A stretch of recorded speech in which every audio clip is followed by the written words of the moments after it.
Leaving off last Thursday, domain and range. So we're gonna warm up with the domain and range question.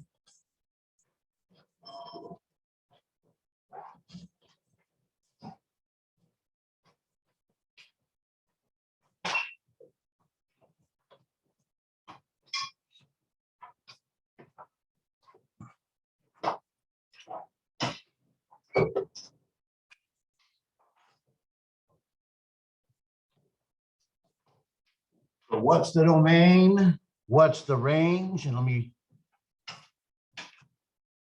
increase this a little bit so you can see and read the directions.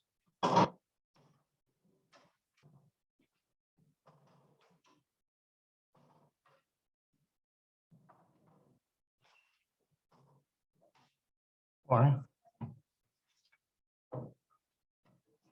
State the domain and the range of each relation, a set of ordered pairs. All of those are ordered pairs. State the domain, list the elements that are in the domain, list the elements that are in the range, and then is it a function? Circle the yes if it is, no if it's not. When you list the elements, you gotta list the elements in ascending order from smallest to biggest. No decimals unless you're given a decimal, like this 3.5 is a decimal. That would be fine. And if a number repeats, you don't write it twice, or 3 times or 4 times. If you had, one of the elements repeating itself, you only write it once. So that's from last Thursday. One of your bonus questions next, so that if you read my email, hopefully you didn't show up Tuesday, you got an email before you ever left the house. If you didn't, I'm sorry. Tried to email you as quickly as I knew I was going to be there. Didn't realize that my back was not going to basically let me come to work on Tuesday until 7:20, 7:15, somewhere in there. When I started yelling at the dogs for no reason, that's when I realized you shouldn't drive, and you probably should go teach. But that second question, I know it says 4, because this is from another, worksheet. That second question is one of the bonus questions on next week's test. It's solve an equation. So you just, what does x equal? Let's got fractions. Now we did a little bit of that idea on the quiz. When you have fractions, when you're trying to solve a b, I showed you can either work with fractions, but if you don't want to work with fractions, there's another technique that you can do in the process and then solve. We will go over that in about 5 minutes.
Nice.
Oh, yeah. How your hand is, goes back. There you go.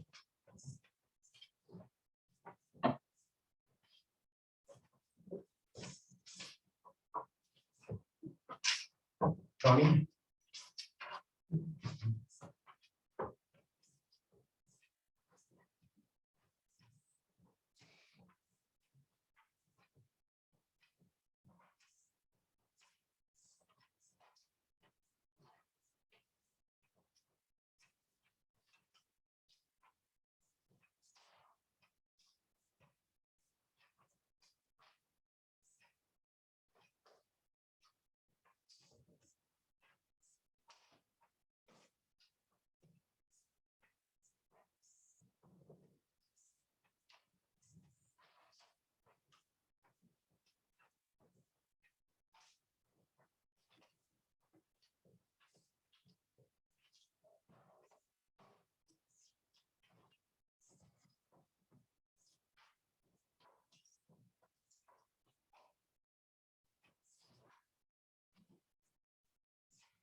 I don't know what is going on. I put this thing over here every single day, and then the next day it's all the way back here. It's like, maybe it's like Toy Story. The Mary goes back home at night. I gotta go to work. Do I hold the string? I have no idea. Somebody spend the night. Poltergeist.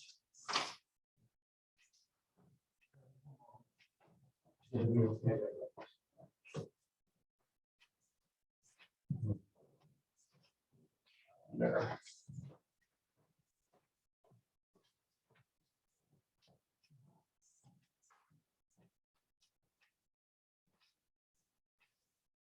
I'll give enough time to be funny, but because, I'm not.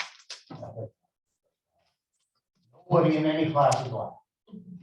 There's something like seriously wrong with your generation. Or maybe just my wife thinks I'm funny, or else maybe it's just in the vow that she gave in marriage. I don't know. It's done. My granddaughter's funny. When my son and his wife got a dog, of course, that was the first grandchild. So we got to pick our grandparent names then. So my daughter-in-law's parents went with Nana and Grandpa. Because Grandpa says, why would a grandparent or grandfather be called anything but Grandpa? That's just him. My wife went with Oma, because she has European German roots. She's tough. She's really tough. It's good for me, but too old. But I went with Pops. Just went with Pops. I figure one syllable. How hard is it to say one syllable? Like my granddaughter. She can say mama, she can say daddy, she can say my dog's name, Bubbles. She can say Bubble. She calls my wife Oma, she calls her Mo. So she's Mo for some reason. I don't know if Oma became Mo. But Ma, she calls me. And at first when my son thought it was funny because she was calling me Pitts. That, oh yeah, that's hilarious. My wife thought it was hilarious. My son thought it was funny. So I'm sure they're never gonna let that, all the Christmas presents, can be the rest of Piss. And I'm just gonna put on that this is from Piss. Hope you didn't get any.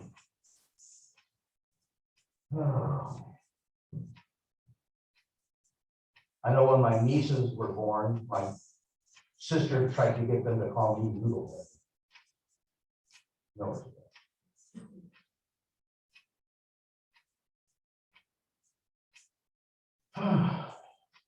The good news is my brain doesn't have any miles left on it, so I won't remember anything.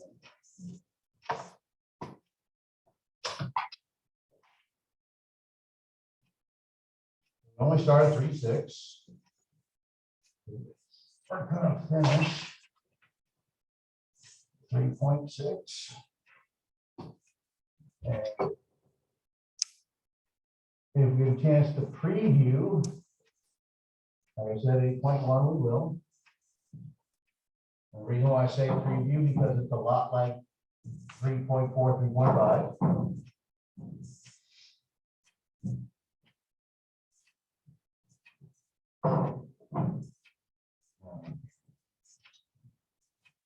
And then next Tuesday, we're going to review chapter 3.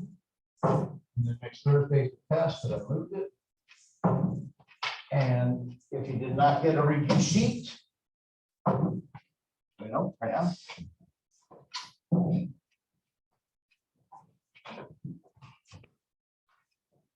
this is not mandatory. Diego, do you need one? This is not mandatory. This is for you to go through it and basically test yourself, because it's a practice test. Are you ready for the test itself? So, domain. This is exactly how your test question. You have 2 of these on the test. If you look at the review sheet, there are 2 of them on the review sheet. Okay. I promise not to give you as many sets of ordered pairs that you see right here. This is just practice. The domain, what you want to do is just list all the possible domain values. Let's see what we have. Don't try to just go to the answer. Don't try to look at it up here and hopefully you can figure it out right here. So we have for the domain, we have a 7/2, a -8, a -2, a negative square root of 2. Then we have pi. Then we have 3.5. Make sure you got everybody. There are 6 ordered pairs. 1, 2, 3, 4, 5, 6 ordered pairs. So we should have written down 6 x coordinates. 1, 2, 3, 4, 5, 6 x values. Okay. You can answer the last question right now, because what keeps it from being a function is, does an x coordinate repeat? If an x coordinate repeats, it's only a relation, not a function. If an x coordinate does not repeat, then that relation is not just a relation, but it's also a function. Okay. So my wife is an Esquivel. That's our last name. Her last name, my last name. But I'm an Esquivel, but I'm also a Gutierrez. That's my mother's maiden name. So I belong to the Gutierrez family. My wife's not Gutierrez. Okay, she's not. Okay. The relation that I have with the Gutierrez, or that function right there, she's not part of. Okay, not in that set. Same kind of idea, just you can be one but not the other. It's got to be an overlap. So, first of all, does anything repeat? 7/2 and 3.5 are the same numbers. I promise not to trick you on your test. This is not a trick. When people say you're trying to trick us, it's a trick question. No, it's not a trick question. It's trying to get you to think. It's a thinking question. 7 divided by 2, okay, If you take half of $7, that's $3.50. So it's the same as a 3.5. 3.5 and 7 are the same values. They are the same X values, just written differently. So that counts. That absolutely counts. I can rewrite 3.5 and I could have said 7/2 instead. Now you have two 7/2s. If the X coordinate repeats, not a function, right now, circle the number. Now, if that was 3.6, then it's a function. Because all the X's are different. Okay. So now we got to put the domain in ascending order from smallest to biggest. Okay, and I forgot to take off the screen share.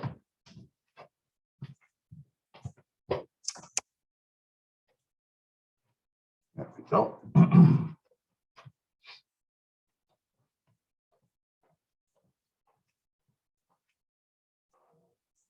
Otherwise, if you watch the video, you'll be looking at that problem the entire time.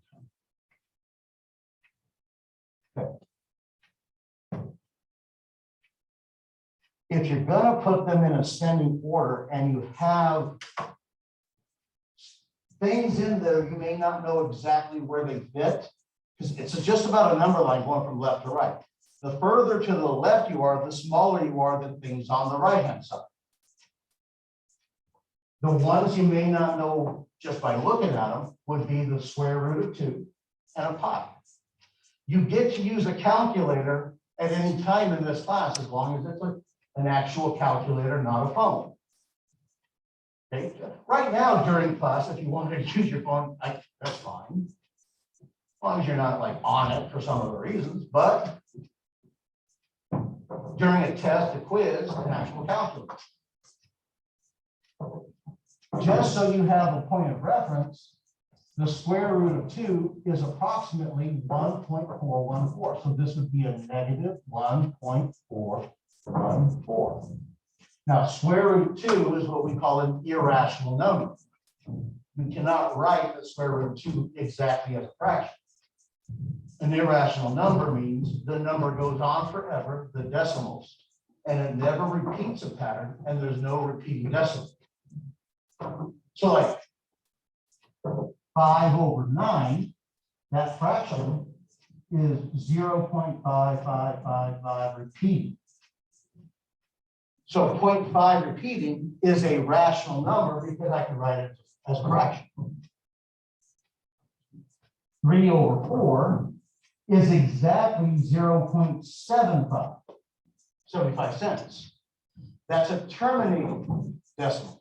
If a decimal terminates or if it repeats, it's a rational number because a rational number can be written as a ratio, a fraction. If you cannot write it as an exact fraction, it's irrational. You have rational people and irrational people. Okay? Rational numbers, square root 2 is irrational because it keeps on going forever. That will come up in chapter 10. Pi is irrational. Pi is the circumference of a circle. If you take, pi is equal to the number if you take the diameter and divide by the circumference of a circle. But it never comes out to an exact ratio. It's not an exact value. The decimal goes on forever and it never repeats a pattern. That's what makes it irrational. But we know an approximation for pi. Pi is approximately 3.14159. If you want to get kind of specific. We want 14159. So that's why on March 14th, math nerds get a little crazy because of March 14th. That's pi day. Okay. So now you have a point of reference when you have numbers like that. So out of those 6 X values, what is the smallest? And if that still is like, again, this is I hope this is the problem on the test, 2 of these, that everybody gets 100% on. And people mess up putting it in order. They do. Median number line type, there's 0. Furthest to the left, -8. Then the next, and then as you do this, I can check that one off because I'm done with it. What's the next one? There are 2 more negatives. -2. Because if you think about it, you have -2 and you have the negative square root of 2. This is -1.414. It's going to be closer to 0 on the right-hand side of -2, because on this side would be like -2.2. Okay? Because that's further that way. It's more negative than that way is. So if you have to figure out which one is on which side, think about it. When you go the other way, 1.4 would be closer to 0 because it's smaller when you go this way. So it's going to be closer to 0 on the reflection side. Okay. So the next one would be -2, then negative square root 2. -2, negative square root 2. And then what's the next biggest number? Pi. Pi is 3.14, and the next one you have, this way, when you think of, oh no, we got a fraction, where would I put 7/2? 7/2 is the same as 3.5. So wherever you put this 3.5, you're going to put that 3.5 technically. And it's bigger than pi, it's bigger than 3.14159. So pi goes next. That's more like a house. Okay. Because pi does not have an exact number, decimal will go forever, we use the Greek letter pi to represent the exact value of pi. So when we actually want to calculate by the exact number, we use the letter pi. And that represents the exact value. So 1 pi plus 3 pi, 1 of them plus 3, that's 4 pi's. Now we can add, subtract, multiply, divide by the value of pi. You have a pi button on your calculator. Okay, when you press the pi button, 3.14159 comes. Okay. And then the last one, and I don't care which one you write, but do you write it twice? No. Do not write any repeats, no repeats. So either pick the 7/2 way or the 3.5. Personally, I prefer brackets. Okay. So only write it once. And that's a domain. The range is a set of y values.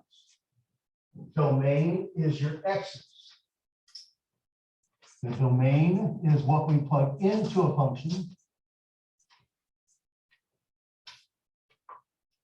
The range is the y. It's what comes out of the function. You plug in an x to get a y. X goes in, y comes out.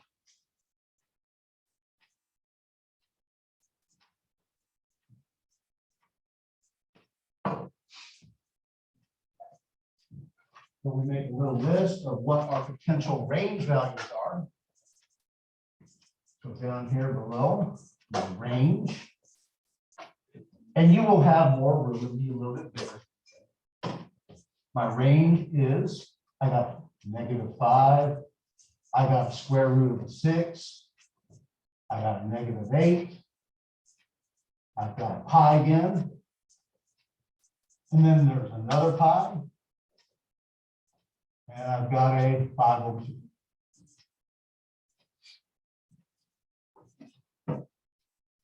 Now, who's causing a little trouble there? Square root of 6.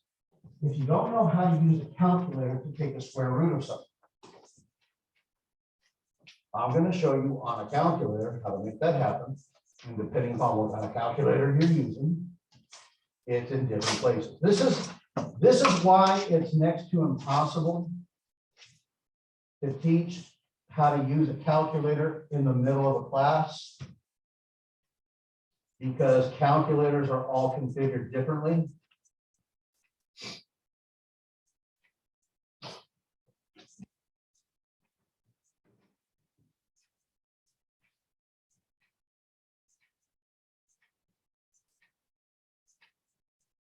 Where the buttons are going to be different for one calculator versus another. I just need to deal with that.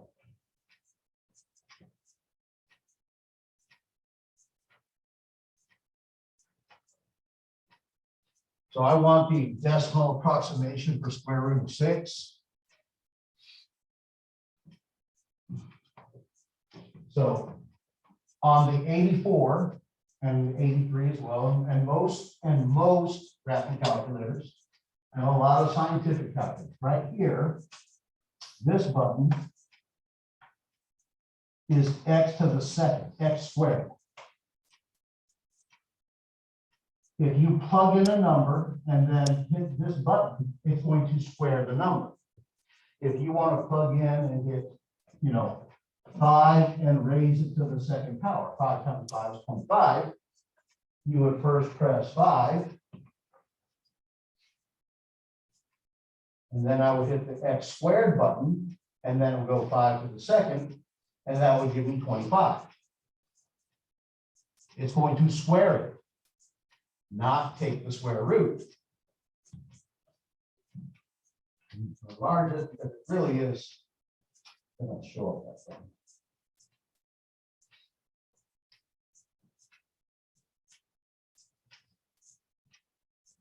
I just know when I do that, I lose a little bit of the screen because I can't get to the negative down there. Is it okay if it's up there? So now the square root is the same button because it's right there above it in blue. So there's a lot of these buttons will operate, so most of them will operate two functions. Some of them actually operate 3 different things. It's just a matter of what you press ahead of time. On a computer sometimes, when you hit Control C, if you highlight something, hit Control C, it's going to copy whatever you highlight. And then when you hit Control, of course, V, Control C makes sense, copy. But then when you hit Control V, that's what pastes is. Well, wouldn't paste be P? No, I think that's me. Just I don't anyway. Control V pastes it. So whatever. People who write computer stuff don't speak our language. To operate the blue, that's the second button. So everything that's in blue, if you want to operate anything in blue, you would hit the second button first, and then you hit the blue button. Now, here's what you need to see. I hit 5 and then I squared it. I had to put the 5 in first. You're going to type this in, and when you hit the 5 and then the square, you basically are typing it in exactly as you see it. 5 to the second. 5 and then to the second. Oh, sorry, 5. And then we go, hit enter. This is how to equal there. Now, when we want the square root, let's take the square root of 289. The square root of 289. Okay. So from left to right, if you were going to see this, you would take the square root of. Well, that means you got to hit square root first. You got to go second, and then you hit the square root button, which is your x squared button. But on the screen,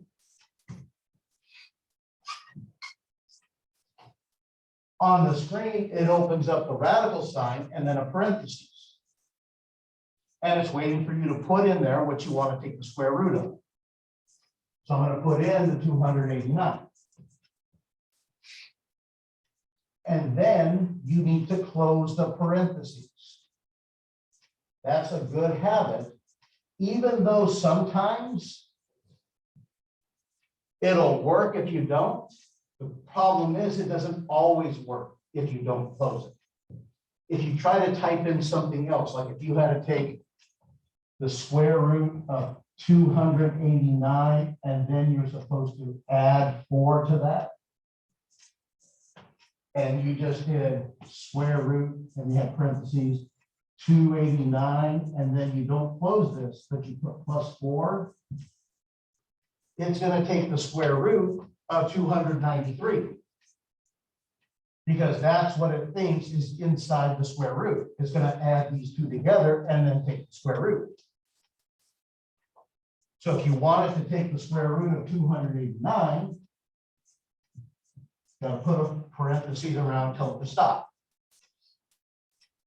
Some of the calculators that the next generation of these 84s, when you hit the square root button, you don't get a parentheses. You don't get that parentheses. It actually just opens up a square root and you can just start typing underneath. Okay. But then if you have to do the plus 4, if you're still typing underneath and you do your plus 4, the plus 4 is inside the radical, inside the square root. If you don't want the plus 4 underneath, you have to hit the arrows to the right and then move it to the right, and then you can put your plus 4 outside of the square root. Did any of you actually read the manual that came with your phone? No. Did any of you actually read the manual that came with a computer or an iPad or any kind of pad? No. You took the thing out and you started messing with it. Calculator is the same way. You're never going to learn how to use one unless you start messing with it. So close that, hit enter, you get to 17. Because 17 to the second power is how you get 289. So 289 is what we call a perfect square, because when you take the square root, you get a nice 17. So that being said, back to square root 6. Oh, I was going to show you on scientific. So on the scientific,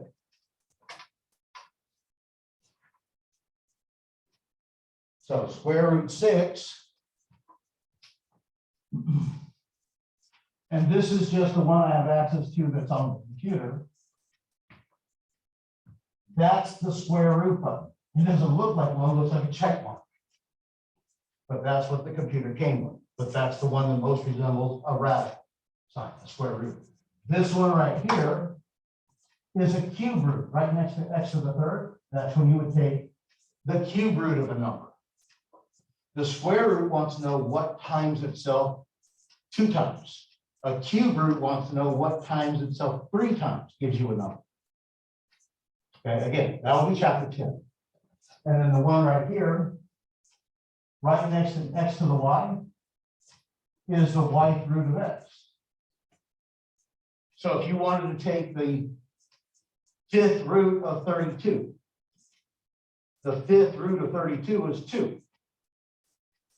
What times itself 5 times gives you 32? 2 times 2 times 2 times 2 times 2. 2 to the 5th is 32. The 5th root of 32 is a 2. What times so 5 times? That's the button right there, the white root. Okay. X squared, right across over here. They're not even close to each other, so this is not a great calculator, but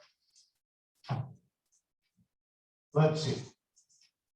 If I go hit the square root button, you see what it's doing? It says squirt 0. Square and then root, and right now it's taking the square root of what was right there in. It's taking the square root of 0. Hit enter, the answer is 0. So here's the thing, it's taking the square root of what's already on the calculator. This scientific calculator, you put the number in first. If I put 289 and then hit that square root, the answer is 17. Okay. You put the number in first, not like the other.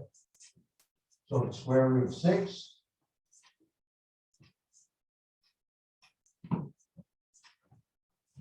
Do we need all those decimals? No, not really, because we just want to know where the heck is it going to be in terms of all the other ones. I just need to know it's approximately, so 2.45.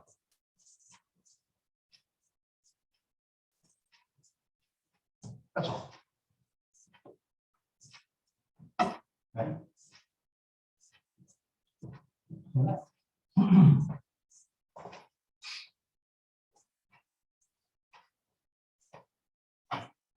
The range. What's the smallest y value?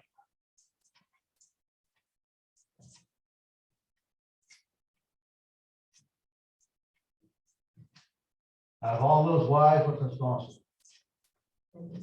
Negative. So the first range value is negative. Check it out. There's only one more negative number. So that's the next one. Okay. You can't put a positive on this side. So the next smallest one, -5.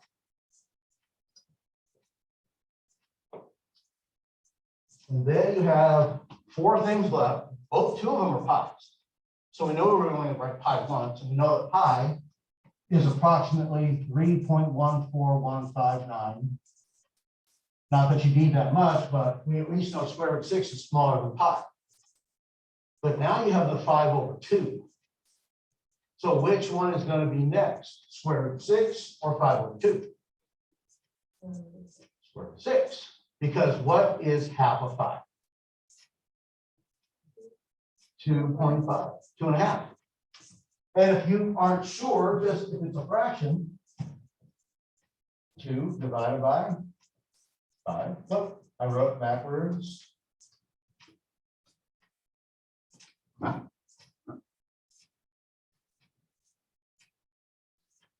All right, here's the go. There we go.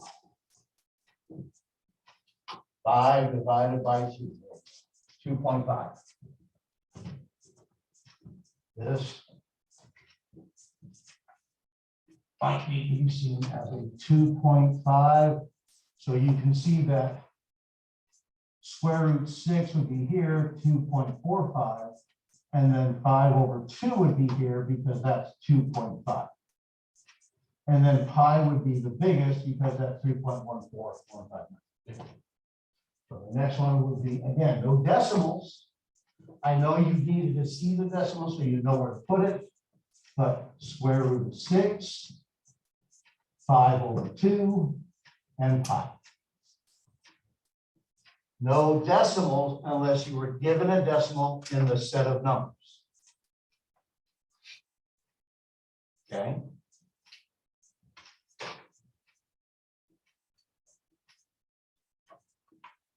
Again, 2 of those, I'm not going to give you 6 sets of ordered pairs. I'm not even going to give you 5 sets of ordered pairs. So it'll be at the most 4. 4 sets of ordered pairs. Okay, yes. So for the negative square root on the domain side, you would just leave it as is because it's negative? Yeah, it's just like square root 2. Square root 2 is over here, positive 1.414. If you put a negative in front, it's a negative in front of the 1.414, so it's just reflected over to the left-hand side. Now, you can't put a negative inside the square root. You can't take the square root of -2. At least until we get to, again, chapter 10, the end of chapter 10, because it's impossible if I gave you, when we ask the question, square root, now let's use a simpler number, -4. So something times itself is -4. So we know 2 times 2 is +4. We know -2 times -2 even is +4. So you know it's a 2 and a 2, but to get a negative, we have to have a positive times a negative. A positive, now they're different numbers. When we're taking the square root, we want to know what number times exactly itself. +2 and -2 are not the exact same number. So that's an impossibility under the numbers that you are actually aware of at this level. Now, we're going to open up your minds and change your world when we get to the end of chapter 10. Okay? Because that does have an answer under a certain set of conditions and circumstances. And it matters. The answer to that question actually matters, and it actually exists in real life, and we actually need to work with it because we wouldn't have everything that you cherish so much unless we had answers to that kind of question. All right, the bonus question. Every year, I give this example, and I tell everybody, this is going to be on the bonus questions. You're going to see something like this with fractions in it, and you got to solve it. And every year, probably 4/5 of the class just leave it blank. Blank. This is algebra 2 with this class. This is an algebra 1 question. Okay. As soon as people see fractions, it's like, you know, I'm out, away. You got to get over the fraction phobias. When you have an equation, the key is to undo the fractions. Again, a little foreshadow. When we get to chapter 11, one of the things you're going to learn how to do is to solve quadratic equations. One of the steps is, if there's fractions, undo the fractions. Make your life nicer. Make it easier to use what you're about to learn. Nicer by not using fractions, undo the fractions. The reasons why we have fractions is because we have denominators. Denominators mean division. We undo division with multiplication. So if you multiply, you're going to undo denominators. Now we have 4 denominators. To undo all 4 denominators, all you have to do is multiply everybody by the least common denominator. Multiply every term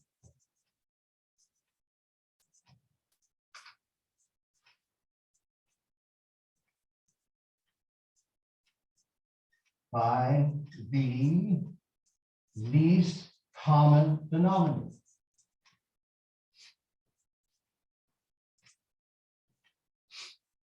Now, least common denominator, least means small, the smallest one. I like to rephrase that. Instead of least common denominator, I pronounce it, or I say it this way. What's the first number that those denominators all go into? What's the first thing they all go into evenly? Not what goes into them. Those are factors. Like if you have a 2 and a 6, the common factor would be a 2. 2 goes into 2 goes into 6. That's a fact. 2 is a factor. But what does a 2 and a 6 go into? Well, 2 and a 6 can go into a 12. 2 and a 6 can go into an 18. 2 and a 6 can go into a 24. But 2 and a 6, the first number is the 6. Okay, the smallest number 6 can go into a 6. 2 can go into 2, 4, 2 can go into 6. They both can go into 6. That's the first number that 2 and 6 can go into even. So that would be the least common denominator if you have fractions with a 2 and a 6. So we got 4. Do not sit there and try to think of all 4 at once. Just from left to right. Or I don't care what you do, but do 2 at a time. And then pick the third one, and then include the fourth one. So I'm just gonna go from left to right, and I'm gonna look at 5 and the 3. What's the first number that 5 and 3 both go into and divide even? 15. Okay, and if you're not seeing, you know, yeah. 5 goes into 5, then 5 times 2 is 10, 5 times 3 is 15, 5 times 4 is 20, okay, 25, so on. 5 times 1 is 3, 5 times 2 is 6, times 3 is 9, times 4 is 12, times 5 is 15. So there we have a common denominator or a common multiple of 15. So to undo a 5 and a 3, you would need a 15. And then you pick the next one. So it has to be at least a 15. Then you look at the next denominator. You have the 15, use this guy, and the 4. So now the first number that 15 and 4 go into. Well, 15 goes into 15, would go into 30, go into 45, would go into 60, would go into 75, would go into 90. And then you got your 4, because you could look, or 4 goes into 4, 8, 12, 16, 20, nothing in common yet. What did you list? Or what do you see? 4 would go into which one of those numbers? 60. 4 goes into 60. Okay. 4 goes into 60 15 times.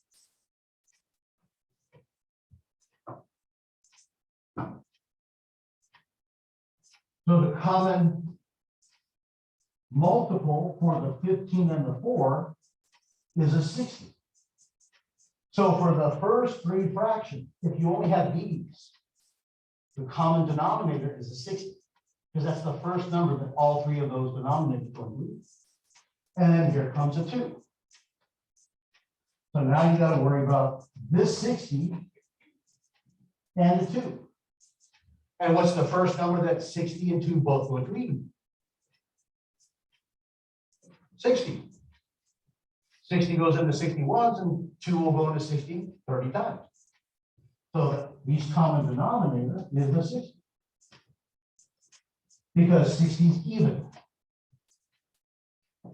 Okay.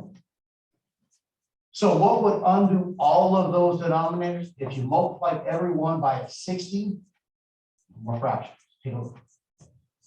Now, this is typically what I'm doing. You can write this down if you want to, but this will probably be the last time I actually show it, because I know, and this is my experience, students are lazy. This is what you're supposed to do. 60 times the left side with parentheses, 60 times the right side with parentheses. The lazy part is I can't get students for some reason, no matter how many times I say it, to put parentheses.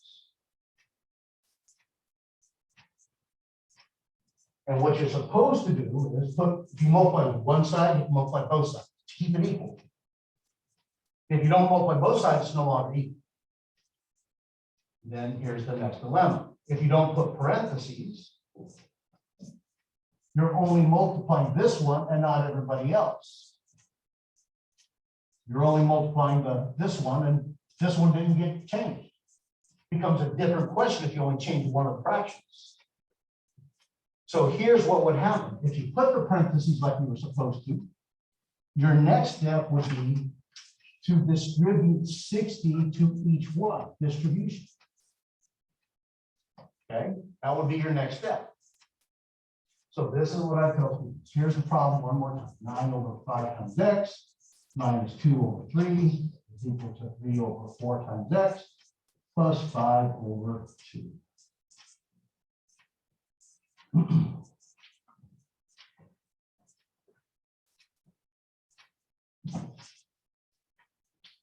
I think I've said it I don't know which class. I know I've said it in some classes. I may not have said it in all my classes yet. But what you do is you treat this like the last Oprah show. Everybody gets a car. Last Oprah show, somebody reach under your chair, pull out an envelope, you got a car. Hey, you reach under your chair, you got a car. And then all of a sudden, everybody, you get a car, everybody gets a car. Okay. Think about that one person, nothing on the seat. Maybe, no. If I multiply one term by 60, everybody gets multiplied by 60. That takes care of distribution. That means everybody has been multiplied by 60. You get a 60, you get a 60, you get a 60, you get a 60. Okay? Now watch. This is, and some of you did this incorrectly on your quiz. You tried to reduce, but then you still multiplied by 60, so you didn't really reduce it. Make sure you work these fractions right. If you need more help, practice with me or go to the STEM center, get working with the tutor, start seeing Ishmael, okay? 5 goes into 60 12 times. 12 times 9 is 108x. This is 1 times 1. So it's 108x over 1, which is just 108 times x. No more fraction. Minus. This 3 goes into 60 20 times. 20 times 2 is 40. This 3 goes into 3 once, so it's 40 over 1, so it's just minus 40. No more fraction. Equals. 4 goes into 60 15 times. 15 times 3 is 45 times that x. 4 goes into 4 once. 45 over 1 is just 45. No more fraction. And then plus. Don't forget to bring down the plus. Don't bring down the minus. Plus 2 goes into 60 30 times. 30 times 5 is 150. 2 goes into 2 once, so it's 150 over 1, which is just 150. And now you have an equation that has no fractions in it.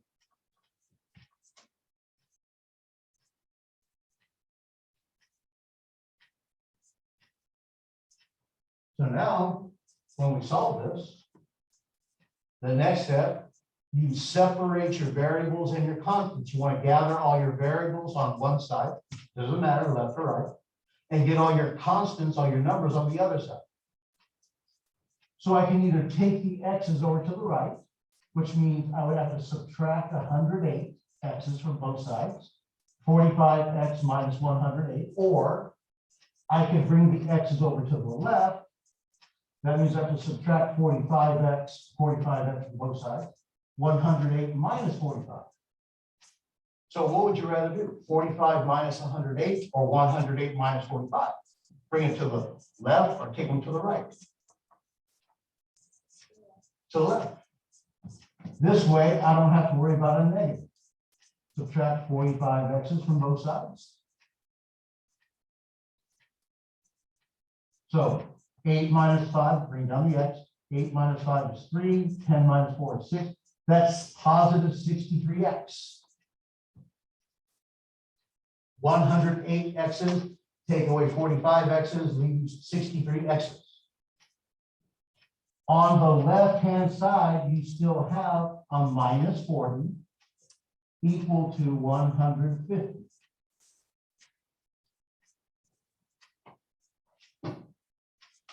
And then take your numbers, take constants over to the right-hand side.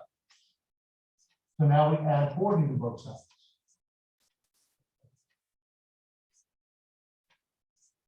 Because that's a negative 40, to undo a minus, you have to add 40 to both sides.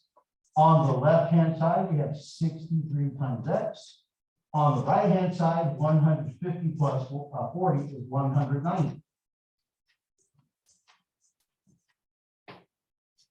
So now what you have left over is multiplication, 63 times the x. So now again, it's about undoing what's being done so you get x by itself. X is being multiplied by 63. So you divide both sides by 63.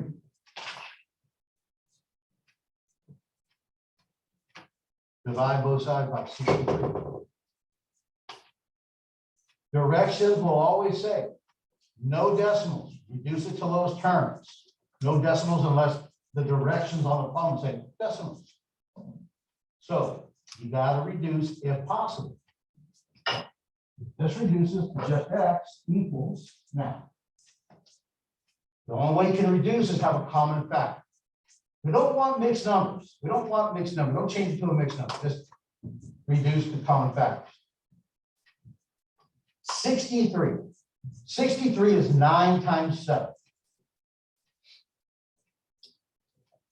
So down here below, you have a 9 times a 7.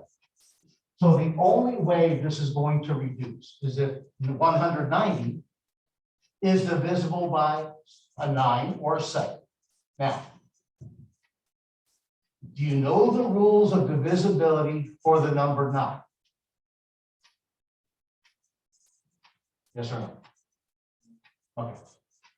9, now let's take it down just one more.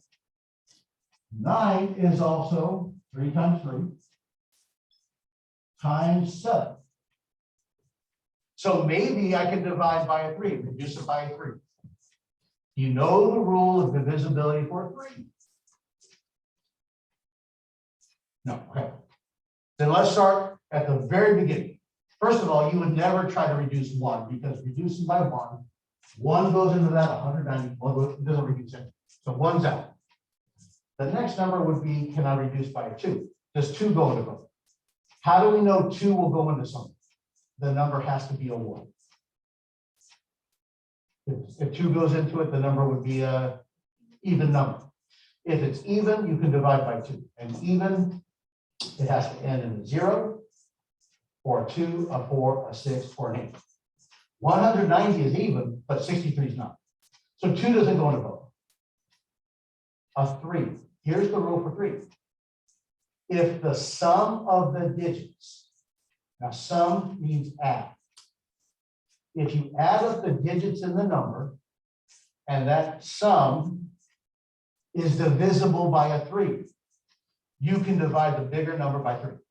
For instance, 63. 63 is 6 plus 3. 6 plus 3 is 9.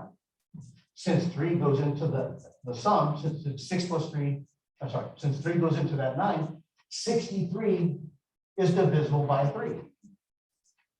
3 times 21. If you have 4,800 51. 4 plus 8 is 12. 12 plus 5 is 17. 17 plus 1 is 18. Since 3 goes into the number 18, 3 goes into this number evenly. Okay? That's how you know you can divide by 3. Add the digit. If 3 goes into it, you can divide by 3. In the numerator, 1 plus 9 is 10. 10 plus 0 is 10. 3 does not go into 10 evenly. So 190 is not divisible by 3. Therefore, neither of these 3's are going to go into the 190. If it's divisible by 4, and I'll come back to these later on in the semester. It's divisible by 4. You look at the last 2 digits. If 4 can go into the last 2 digits, you can divide that number by 4. For a 5, it's divisible by 5. Are you aware of something called Schoolhouse Rock? 5, 10, 15, 20, 25, 30. There's a little song that he does about seeing multiples of 5. If it ends in a 5 or a 0, you can divide by 5. If it's divisible by a 6, well, to make a 6, you have a 2 times a 3. It has to be divisible by 2 and 3. Well, that means it has to be even, and the rule for 3 has to work. So 3 works up here, but that's not even. 6 does not go into this. So I know, don't try 6. The rule for 7. Well, the rule for 7 is incredibly complicated. So the best thing you can do, just try 7. Just actually try 7. So 190 divided by 7. 7 can't go into 1, so there's nothing in the hundreds. So now you look at the 9 in the 10th place, 7 goes into 19 2 times. That gives us a 14 in the 10th place. We subtract, bring down the 0. 9 minus 4 is 5. 1 minus 1 is 0. So we have 50. Now in the 1st place, 7 goes into 50 7 times, 49, and we have a remainder. 7 doesn't go into 190 even. If you just punch it up on your calculator, you would have a decimal. So it doesn't go in even. Therefore, none of these 3's work, and the 7 doesn't work. So this is as simple as it's going to get. If 3 doesn't go into it and 7 doesn't go into it, it's not going to reduce. Okay. The rule for 8, it's about the last 3 digits. The rule for 9. The nice thing about it is the rule for 9 is just like the rule for 3. If the sum of the digits are divisible by 9, you can divide by 9. So like this right here, added up to, what did I do with it? I erased it. The number I had up there was 18. Added up to 18. 9 goes into 18. So I could have divided that bigger number by a 9, which is a bigger number, and I have bigger factors instead of using a 3. That just means I could have divided by 3 twice. If 9 works, that means 3 works twice. So there's 2 3's in there. What's the rule for a 10? To divide by 10. It has to, the number would have to end in a 0. So 190, I could have said 19 times 10. So that's 19 times 5 times 2. Oh, there we go. No common factors. Nothing reduces. So the final answer down here, bottom of the box, if I supply you a place to write your final answer, make sure you write it 190 over 63. Fractions get to be answers too. Okay. I hope this year, this semester, you guys nail this question. Not gonna, you're not gonna get, I'm not gonna try to trick you, no surprises. You're gonna have a question, be different fractions, you solve the exact same way I just showed you. Unfortunately, I don't put that on the review sheet. Okay, so you have to use what I just showed you right here. You can always go into Pearson and pull these kinds of questions up and review them on your own. But that would require ambition, determination. Okay. Balance. You're familiar with what's down over there. All right, take the break, come on back at 54.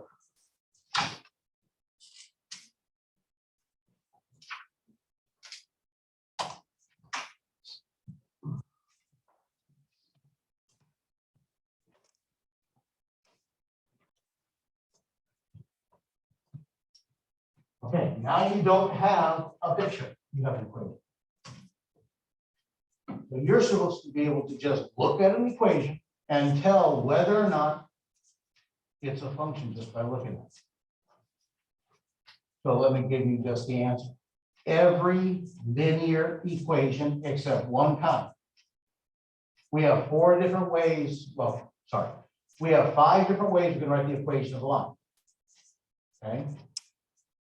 Technically, we have 3 different ways, which you're only going to focus on one of them, y equals mx plus b. One way to write the equation of a line, x to the first, y to the first, that's a line. X to the first and a y to the first, that's a linear equation. And then you have the 2 special cases, where you don't have an x and a y, you just have an x only or a y only.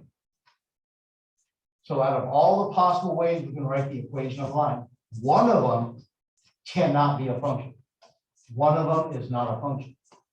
All the other ones are. This is a function. If you have an x and a y to the first, those are always going to be linear functions, an x and a y. Okay, if you have an x and a y. Those are always functions. Because if you have an x and a y, it's not a special case. You got a slope somewhere, and so the line has to look like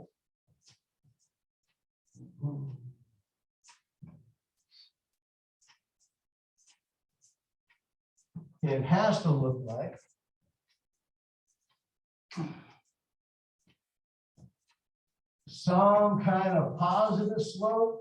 So special case right here. So not a special case, some kind of positive slope all the way to a really shallow slope, very small. This is a special case, so not this one. And then maybe a negative slope. But anything with a positive or a negative slope is going to be a function. The two special cases. Horizontal and vertical. When you write the equation of a horizontal line, what does it look like? It's what variable just by itself?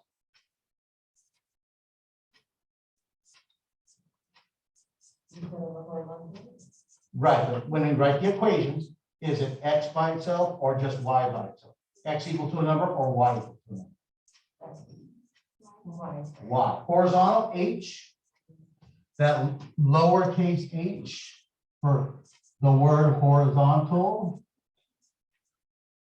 reminds me that it kind of looks like an upside down y. And when you have a horizontal line, the y is always equal to a constant. So when you write the equation of a horizontal line, if I do this one, right here, like this. Right here, x is a -5, y is a -3. Right here, -2, -3. Right here, -3 for the y value. Over here, +3, -3. Over here, +5, -3. So if you look at all those ordered pairs, the x's are all different, but the y's are always -3. So the equation y equals -3 always on that line. If y equals -3, horizontal line at -3. Okay. If it's vertical, it's x by itself. When you have a vertical line, you just have an x by itself. If I was going to graph this one,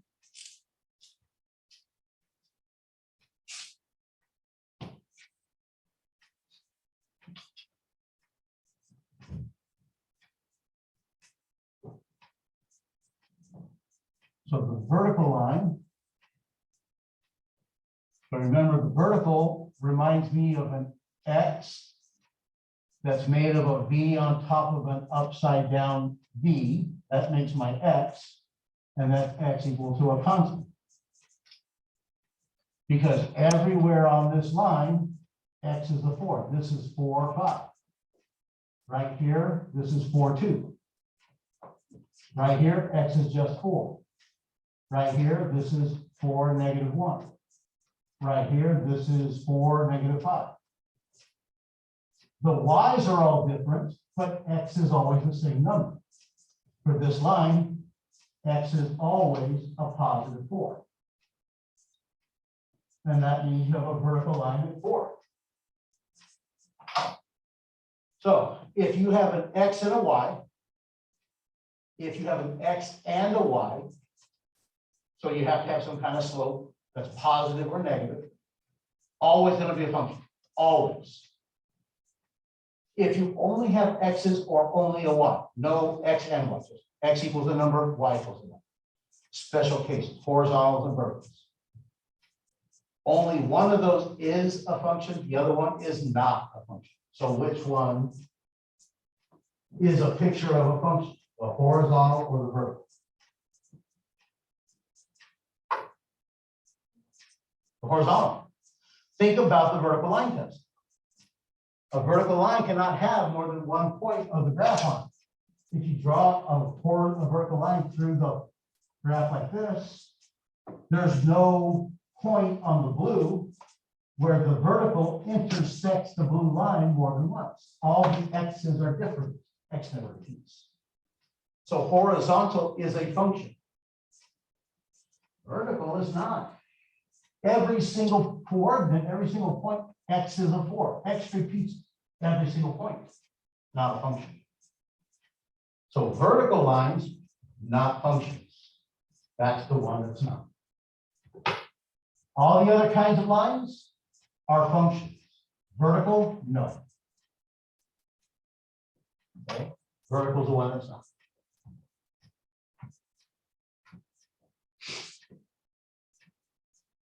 So y equals 5x minus 1? Yep, that's a function.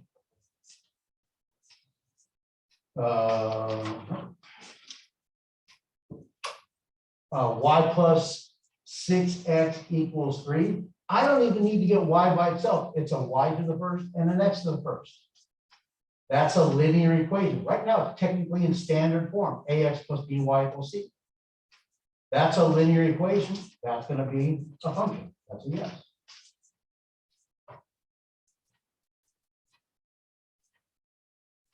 And here's a special case. Y by itself. Y equals 5. Is it horizontal or vertical? Horizontal, is that a function? Yep. Because the only one that's not is x by itself, which is number 11, x equals 2. That's a vertical line, not going to be a function because x equals 2 means all the x's are 2.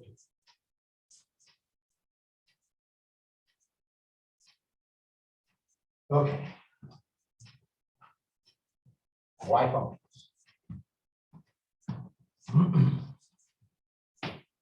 So the reason why we have this word functions, and now you're going to learn a little bit more about the language, function notation.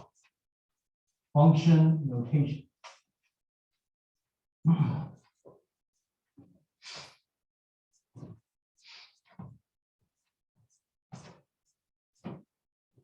Is to make your life pleasant. It's about simplifying your life. You're not going to believe.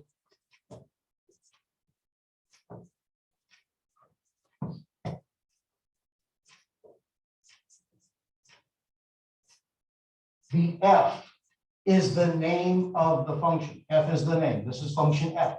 Freddy the function. F, it's not times x. I know we see parentheses, we think times, but this is again notation. This is language. F of the variable x. F of x. Function f of the variable x.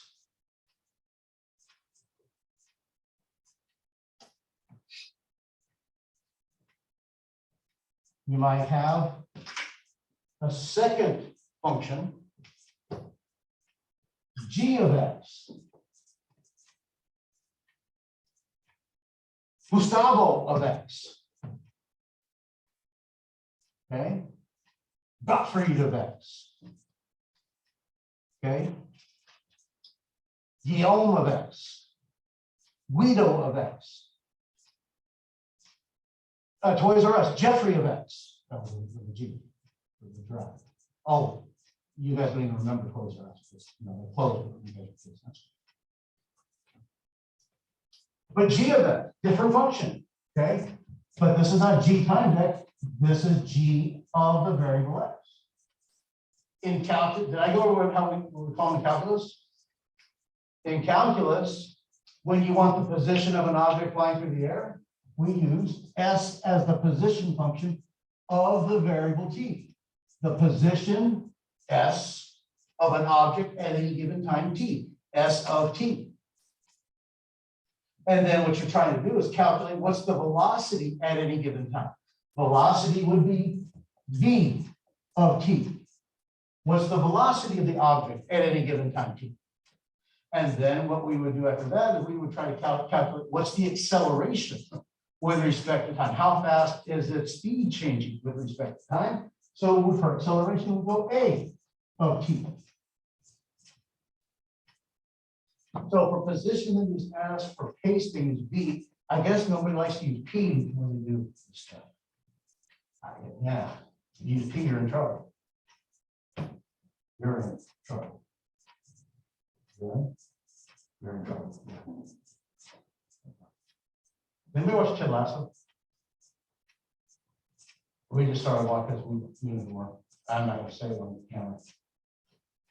Yeah, watching it on Apple TV from my daughter. But anyway, I didn't think I was going to like it. You know, coaching basketball all these years, I thought soccer was some other kind of game. But it's really not about soccer. It's about the relationships. And it's fun.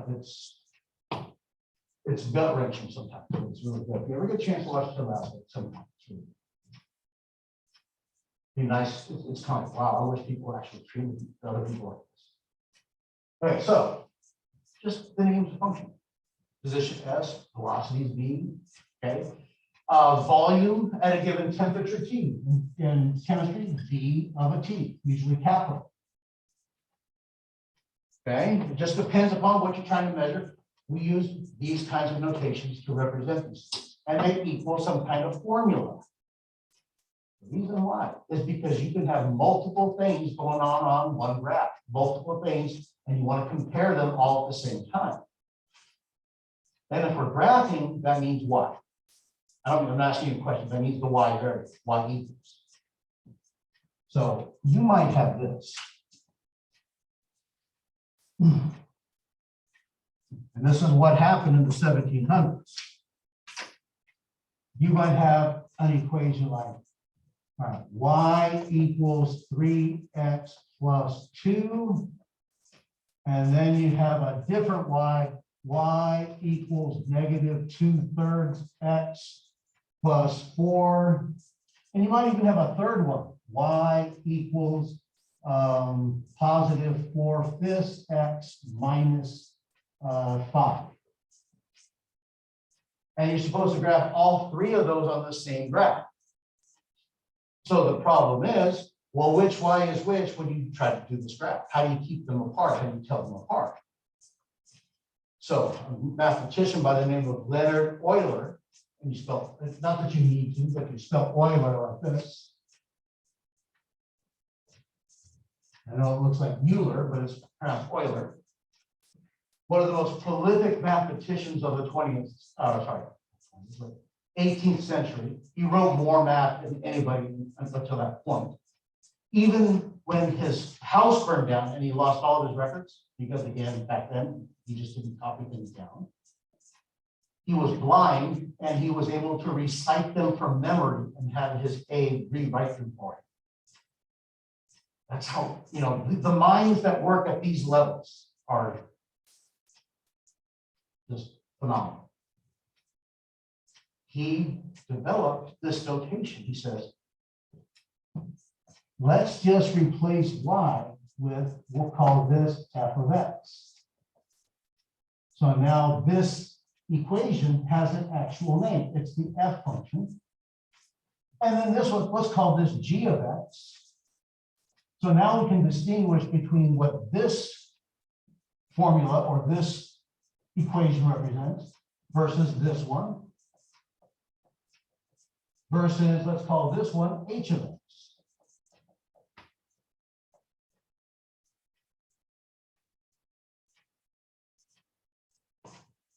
So now they each have their own separate name. So when you go to graph, you know exactly what, if you label it, this is F, this is G, this is H, instead of this is Y, this is Y, this is Y, which Y is it? You don't have to write this is Y equals 3x plus 2. You can just write this as the F function. This is F. This is F of X. This is the G. This is H. Okay. It also makes substitution easier. You know how I keep writing let X equal, let Y equal, let X equal, let Y equal? Well, we're going to just plug in X's. So what you would have to do is we would take a function like 3x plus 2. And what we would do is we would take, all right, you have y equals 3x plus 2. Find the value of y for x equal to -5, x equal to +3, and x equal to +8 or let's go 11 over 3. Plug in those numbers and find out the y. And then you would have to go like this. All right, let x equal -5. Y equals 3 times -5 plus 2. Y equals -15 plus 2. Y equals -13.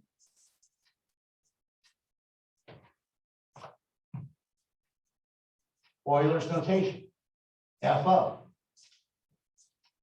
So same question.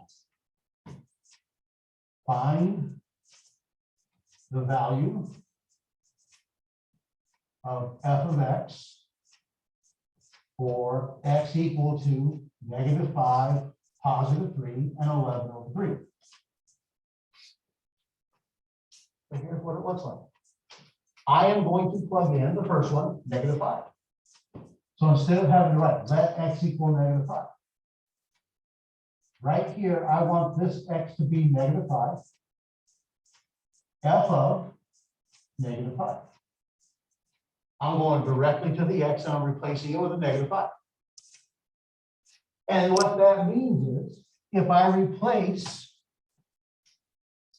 on this side, if I replace that with a -5, then every x in the equation gets replaced with a -5. So over here, I get 3 times, x is now -5, and then plus 2. That's my substitution now. I don't have to go let every time. So f of -5, this is -15 plus 2. F of -5 is -13.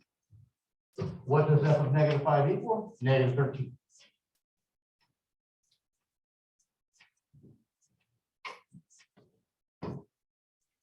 Then we plug in 3. So now you're going to put 3 into the x. So instead of f of x, this is now going to be f of a 3. So instead of replacing this x, it's a variable. That means it can vary. It can change whatever the value is. I can change this now to a 3.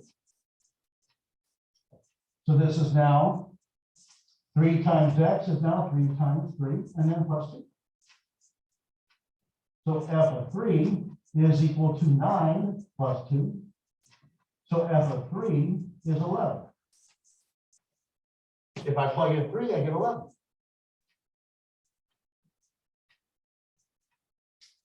And then 11 over 3. So now I'm going to replace this x with 11 over 3. F of 11 over 3. Now, don't panic. First thing you do is just substitute. Just substitute. Just actually plug in the number, then simplify. You see what I've done? I substitute the -5 in for x, but I don't actually, I know 3 times -5 is 15, but I'm not trying to plug it in and figure it out at the same time. Just going to plug it in, going to write it down. I don't trust what happens to you. When I plug in and replace the x with 11 over 3, that means every x that I might have on the other side is going to get replaced with an 11 over 3. So now this is 3 times. The x is an 11 over 3, and then a plus 2. So even though it's a fraction, look what's going to happen here. F of 11 over 3 is equal to 3 times 11 over 3, the 3's reduce. What do I get? Well, now that's a final answer. The next step would just be what plus what? 11 plus 2. The 3's reduced, I just get that 11 and then the plus 2, so f of 11 and 3 is 13. At this level, I promise to give you nice numbers where it's not gonna have to worry about adding the fraction. At least not on this test. This is our introduction, you're not gonna have to worry about getting fractions, plus fractions. Maybe later on, but not right now. We plugged in an x value. We got a number out, we plug something in. What we plug in is the domain. What goes in is the domain. The x's are the domain. What comes out, what it equals, that's the range. Domains and ranges are x's and y's. You know what we just got? We got ordered pairs. We plugged in -5 and the y is a -13. We plugged in a 3 for x and out came an 11 for the y. We plugged in an 11 over 3 for x and now 13 for the y. So I can now take all that information. If I need to write them as ordered pairs, if I need to graph that information, graph the function, I now have sets of ordered pairs that I can plot and graph. Because what function notation does, what this does is it replaces the y. Once you have y by itself, it just replaces y with f of x or g of x or h of x, whatever function you're trying to replace it with. The biggest difference between this class, or not this, between this test, chapter 3, and chapter 8, 8.1. In 8.1, you are still going to be writing the equation of a line, y equals mx plus b. I told you that. You're still going to write the equations of lines. You still are going to have to do a parallel and perpendicular one.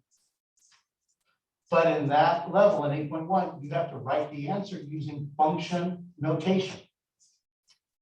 Instead of writing it using y equals mx plus b, use function notation.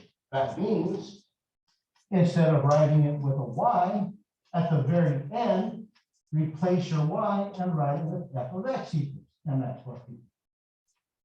That's it. You already have most of the first 8.1 done. You know how to write the equation of a line and y equals mx plus b.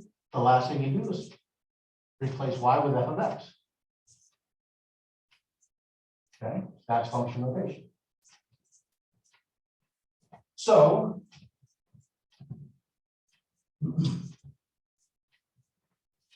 they want us right here to find the value of the function f at these three values. Plug in f of -1, f of 0, and f of 1. So this one question, question 12, has three different parts.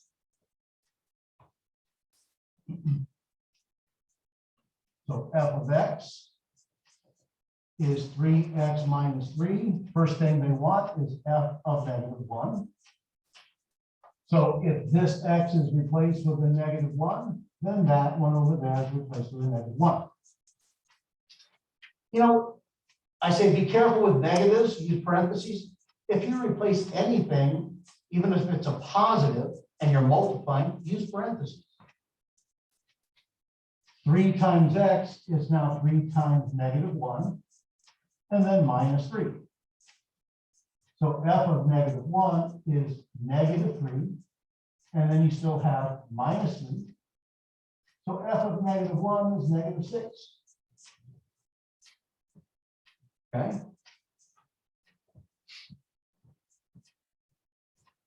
So f of -1, -6. And then we want f of 0. Now we're going to do 0.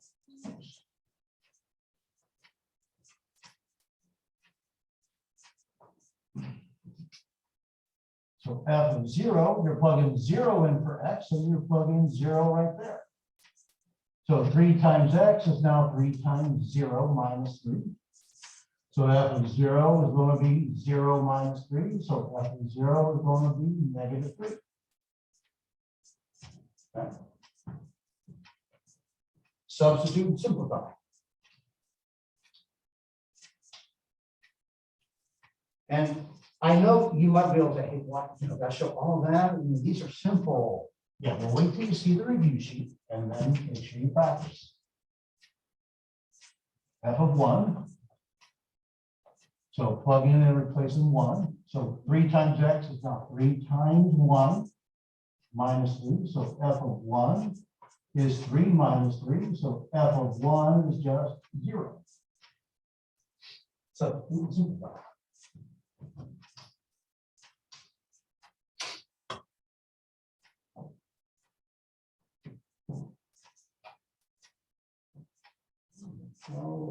just say 13. Because look at now it changes. X squared plus.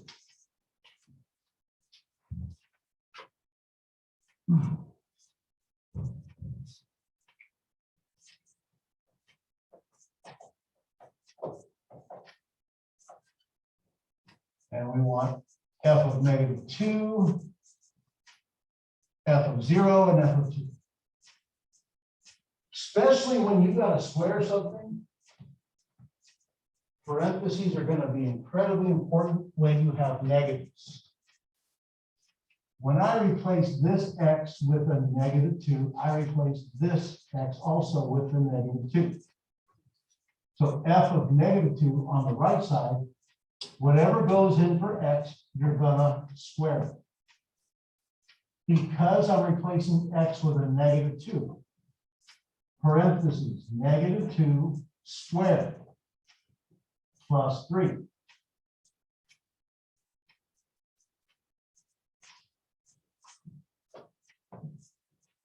You will see something with a square on your test where you have to plug in negative into it on your test. Okay. Be careful when you do this.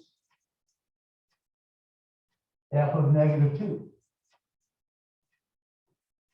When you square that, that means -2 times -2, -2 times itself. So when you square a negative, you're going to get a positive. 2 times 2, that's positive 4, plus 3. So f of -2 is equal to positive 7.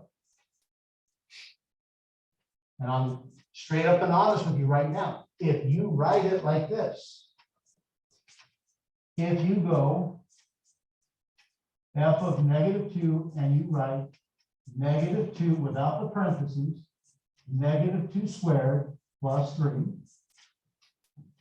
So you get f of -2 equals positive 4 plus 3.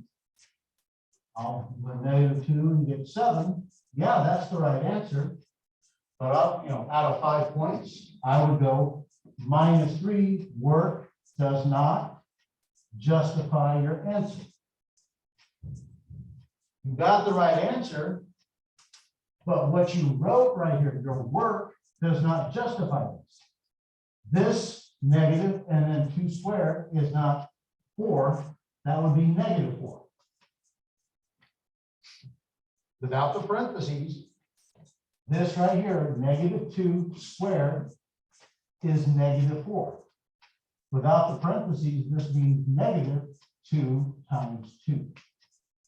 Not -2 times -2. It's a negative and then a 2 times 2. So that's -4. If you put the parentheses around it, now you have -2 times itself. The parentheses are incredibly important when you substitute negatives. And that's what usually causes the biggest mistakes at these levels, is just not using parentheses. Messes up the science. So that's why I gotta be harsh right now. So that one's 7. And then we're supposed to plug in 0. So f of 0 would be x squared. Replace it with the 0. So 0 squared. And it doesn't hurt to use parentheses anytime you make a square. 0 times 0, that's still 0 plus 3. That's just 3.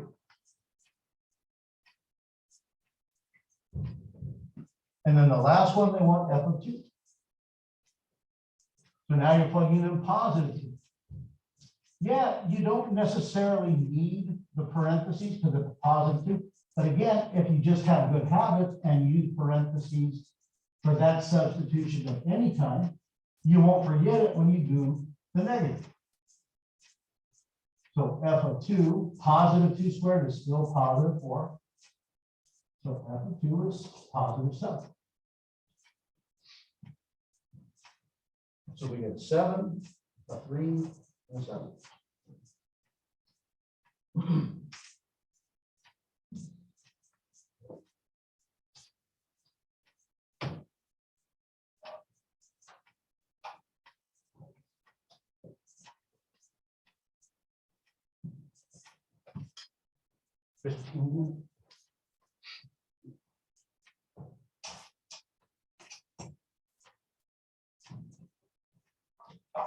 Okay, 15 is a probably haven't dealt with yet.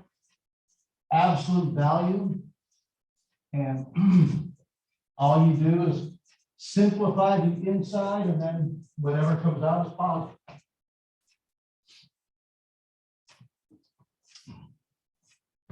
So f of x is the absolute value of an x. So f of -3. So you're replacing this with a -3, replacing that with a negative. So that would be the absolute value of -3. Absolute value means distance from 0. On a number line, how far away from 0 is the number -3? It's positive 3 units away from 0. So that's why the answer is positive 3. Distance is always positive. So the absolute value of -3 is positive 3.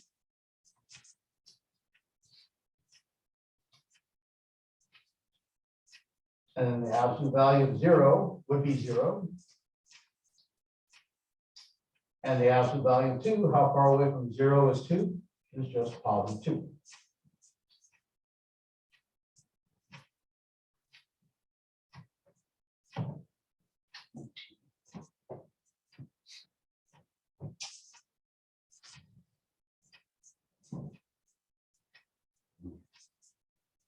All right, people see the fractions and they get, I want nothing to do. I don't want nothing. Nope. Give me a. But they don't even bother reading the question. For the given function value, g of 0 equals -8/9. The given function value, write the corresponding ordered pair. All they want you to do is write this function information using an ordered pair. What's the x? And what's the y that came out? -8/9. That's all. Write it as an ordered pair. So parentheses, 0 is the x, and then -8/9. That's all.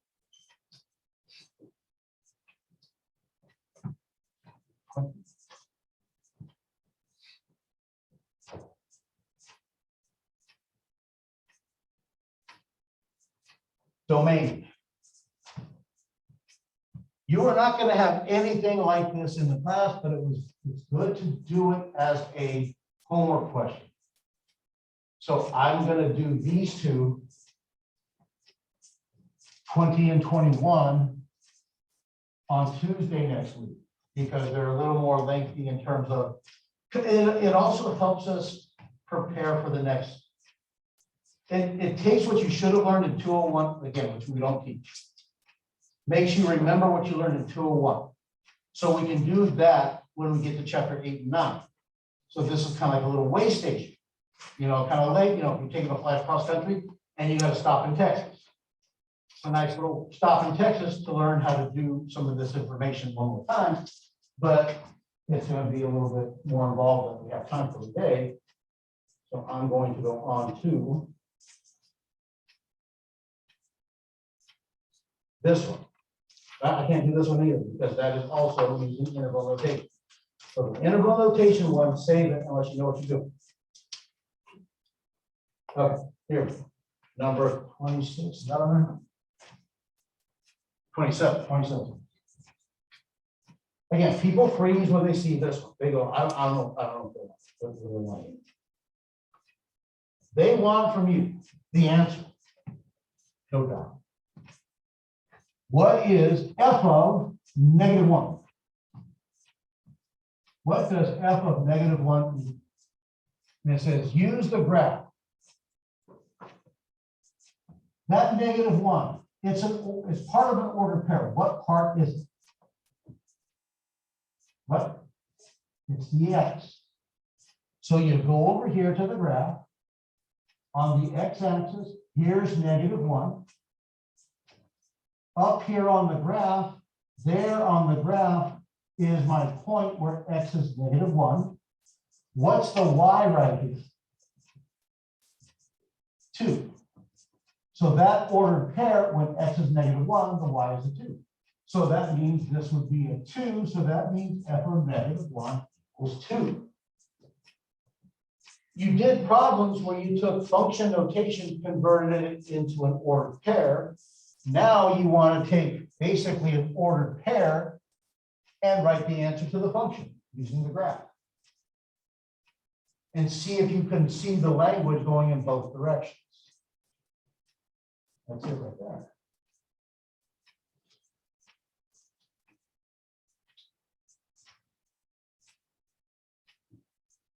And then 28, it flips it around.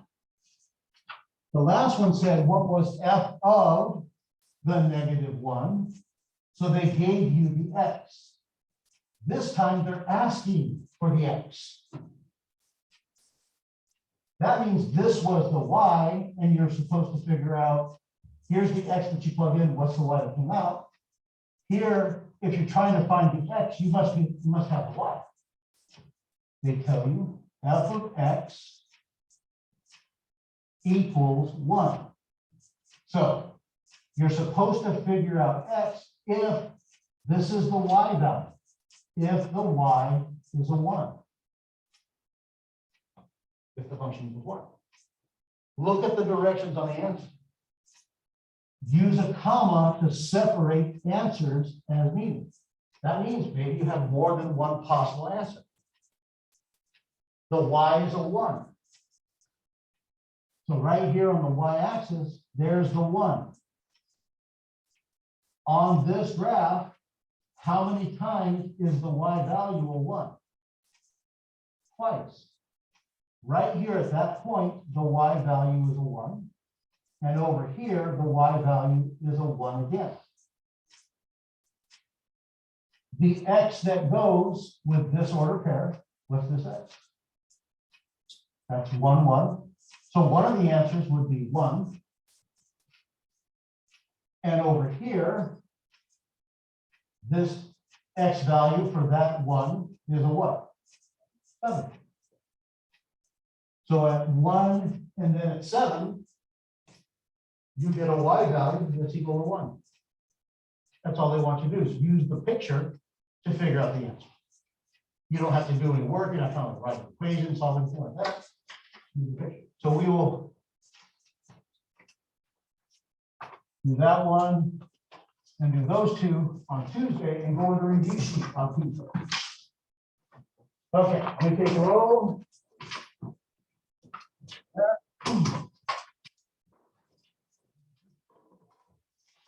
Okay. Sarah? Here. Alan? Here. Kyle? Here. Larissa? Anna? Anna? Here, Anna? No. Curly. Leilani? Priyama? Liz Gutierrez? Julia Gutierrez? Here. Oscar? Cornelia? Juliana? Here. Tony? Here. Skylar? Here. Elizabeth? Here. Lennis? Here. Monica? Mark Simmons and Leticia. All right, you guys have a good weekend. And see the tutors if you need them, put office hours if you need them.